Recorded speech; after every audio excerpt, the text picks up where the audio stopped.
আসসালামু আলাইকুম। Computer basic Bangla পেজের পক্ষ থেকে সবাইকে আন্তরিক শুভেচ্ছা ও অভিনন্দন। সো ভিউয়ার্স, আজকে আমি আপনাদের মাইক্রোসফট এক্সেল প্রোগ্রাম থেকে হোম মেনুর মধ্যে যে সেলস অপশনটি রয়েছে, এখানে ৩টি টুলস রয়েছে। এই ৩টি টুলসের কাজ আজকের ভিডিওতে আমি আপনাদের দেখাবো। ফার্স্টে যেটি রয়েছে ইনসার্টের এই ড্রপডাউনে প্রেস করলে আমাদের সামনে ৪টি অপশন আসবে। এখান থেকে ফার্স্ট যে অপশনটি রয়েছে সেটি হচ্ছে ইনসার্ট সেলস। এটির কাজ হচ্ছে আমরা যদি কোনো একটি সেল বৃদ্ধি করতে চাই, ধরুন আমার এখানে এ রয়েছে, এই এর এখানে আমাদের আরও একটি সেল প্রয়োজন। সেক্ষেত্রে আমরা এই ইনসার্ট অপশনে প্রেস করে ইনসার্ট সেলস এখানে প্রেস করে ওকে করলেই কিন্তু আমাদের এখানে একটি সেল বৃদ্ধি পাবে। এটি হচ্ছে আমাদের ইনসার্ট থেকে সেল বৃদ্ধি করার কাজ। এবং আমরা যদি এখানে একটি রো বৃদ্ধি করতে চাই, আমরা এখন যে সেলে রয়েছি এই সেলের উপরে একটি রোকে বৃদ্ধি করতে চাচ্ছি, সেক্ষেত্রে আমাদের ইনসার্ট এখান থেকে ইনসার্ট শিট রোস এখানে প্রেস করলেই আমাদের উপরে দেখা যাচ্ছে একটি রো বৃদ্ধি পেয়েছে। এবং আমরা যদি এখান থেকে একটি কলামকে বৃদ্ধি করতে চাই, সেক্ষেত্রে আমরা ইনসার্ট শিট কলামসে প্রেস করলেই আমাদের একটি কলাম এখানে বৃদ্ধি পাবে।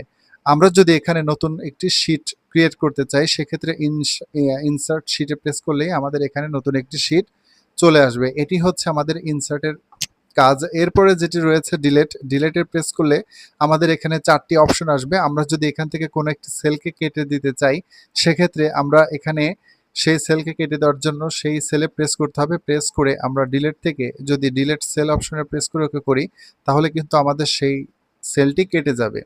এবং আমরা যদি এখান থেকে কোনো একটি রোকে কেটে দিতে চাই, সেই রোতে প্রেস করলেই আমাদের এখান থেকে ডিলেট রোতে প্রেস করলে আমাদের সেই রোটি এখান থেকে কেটে যাবে। এবং আমরা যদি এখান থেকে কোনো একটি কলামকে কাটতে চাই, সেক্ষেত্রে ডিলেট শিট কলামসে প্রেস করলেই আমাদের সেই কলামটি কেটে যাবে। আমরা এখন এই কলামে প্রেস করেছি, এখন আমাদের ডিলেট থেকে ডিলেট শিট কলামসে প্রেস করলেই আমাদের সেই কলামটি এখান থেকে কেটে যাবে।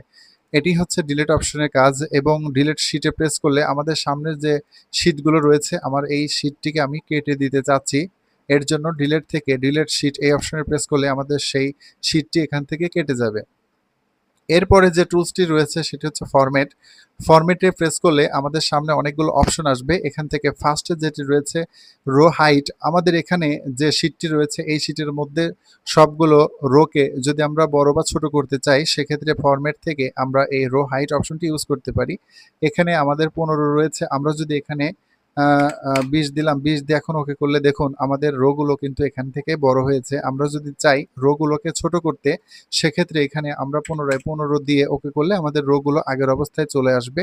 এভাবে আমরা ফরম্যাট থেকে রো হাইট অপশনে এসে এখান থেকে রোকে ছোট এবং বড় করার ক্ষেত্রে আমরা এই অপশনটি ইউজ করব। এরপরে আমাদের এখান থেকে যে অপশনটি রয়েছে সেটি হচ্ছে column with.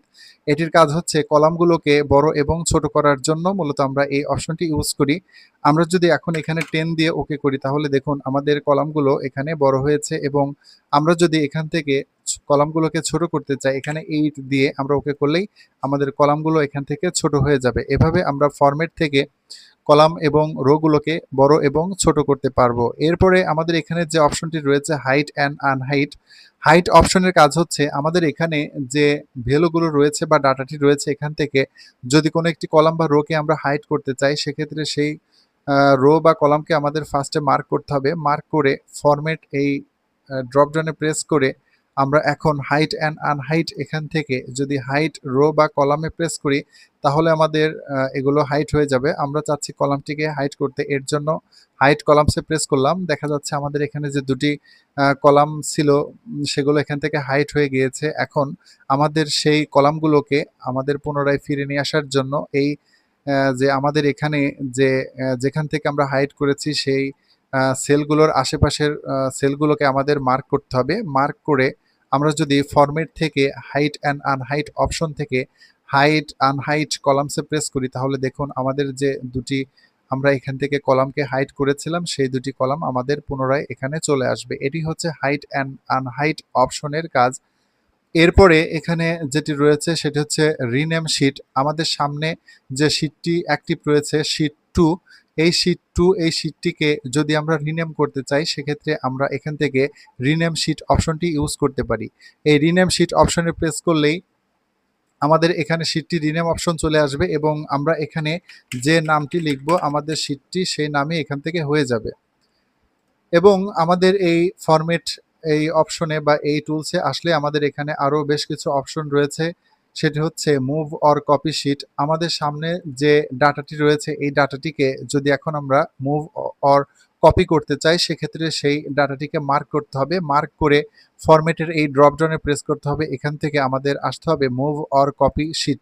Move or copy শিটে এসে এখন আমরা যদি এই শিট থেকে অন্য শিটে এই লেখাটিকে বা এই ডাটাটিকে নিতে চাই, সেক্ষেত্রে আমাদের সেই শিটটিকে এখান থেকে সিলেক্ট করতে হবে।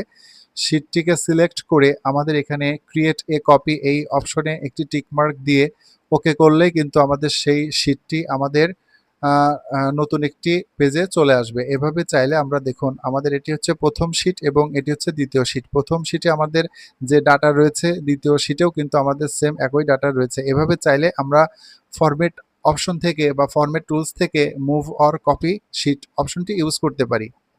এরপরে যেটি রয়েছে ট্যাব কালার। ট্যাব কালার অপশনের কাজ হচ্ছে আমাদের এখানে যে শিটগুলো রয়েছে এই শিটের যে নামগুলো রয়েছে এটিকে কালার করার জন্য মূলত আমরা এই ফরম্যাট থেকে ট্যাব কালার অপশনটি ইউজ করি। এখান থেকে আমরা যে কালারটিকে প্রেস করব আমাদের ট্যাবটি এখান থেকে সেই কালারটি হয়ে যাবে। এভাবে চাইলে আমাদের শিটগুলোর যে ট্যাবগুলো রয়েছে সেগুলোকে আমরা কালার করতে পারি। এরপরে আমাদের যে অপশনটি রয়েছে সেটি হচ্ছে প্রোটেক্ট শিট। প্রোটেক্ট শিট অপশনে প্রেস করে আমাদের যে সামনের শিটটি রয়েছে শিটটিকে যদি আমরা কোনো একটি পাসওয়ার্ড সেট করতে চাই, সেক্ষেত্রে আমাদের ফার্স্টে শিটটিকে মার্ক করতে হবে। শিটটিকে এখানে প্রেস করলে আমাদের পুরো শিটটি মার্ক হবে। এখন ফরম্যাট থেকে আমরা যদি প্রোটেক্ট শিট অপশনে প্রেস করে এখানে একটি পাসওয়ার্ড আমাদের দিতে হবে।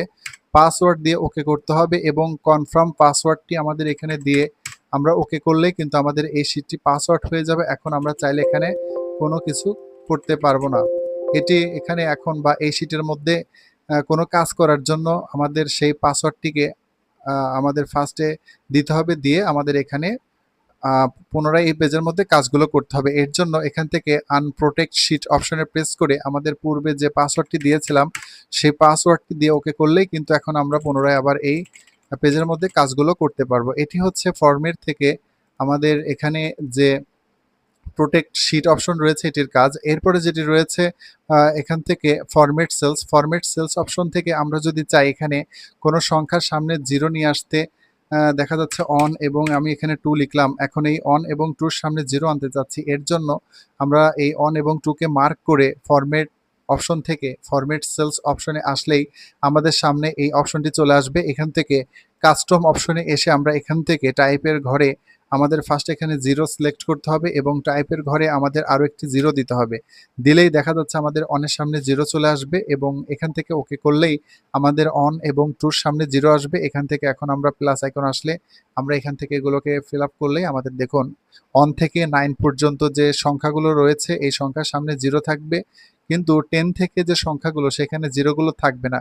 কারণ আমাদের এখানে 2টি 0 দিয়েছিলাম, মানে হচ্ছে আমাদের 1 থেকে 9 পর্যন্ত যে সংখ্যাগুলো রয়েছে এই সংখ্যাগুলোর সামনে 0 থাকবে। যদি আমরা ফরম্যাট সেলস থেকে 3টি 0 দিতাম তাহলে আমাদের 99 পর্যন্ত 0 গুলো থাকতো এবং 100 হওয়ার সাথে সাথে আমাদের 0 গুলো উঠে যেত।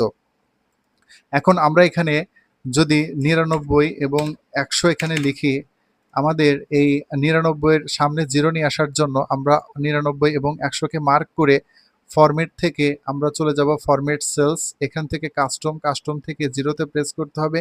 0 তে প্রেস করে আমাদের এখানে দেখা যাচ্ছে 99 চলে এসেছে। এখন এখানে আমাদের 1টি 2টি আমাদের টোটাল 3টি 0 এখানে দিলেই আমাদের 99 এর সামনে 0টি চলে আসবে। এখন আমরা ওকে করলেই আমাদের 99 এর ফার্স্টে 0টি চলে আসবে। এভাবে আমাদের 0 সেটআপ করতে হবে।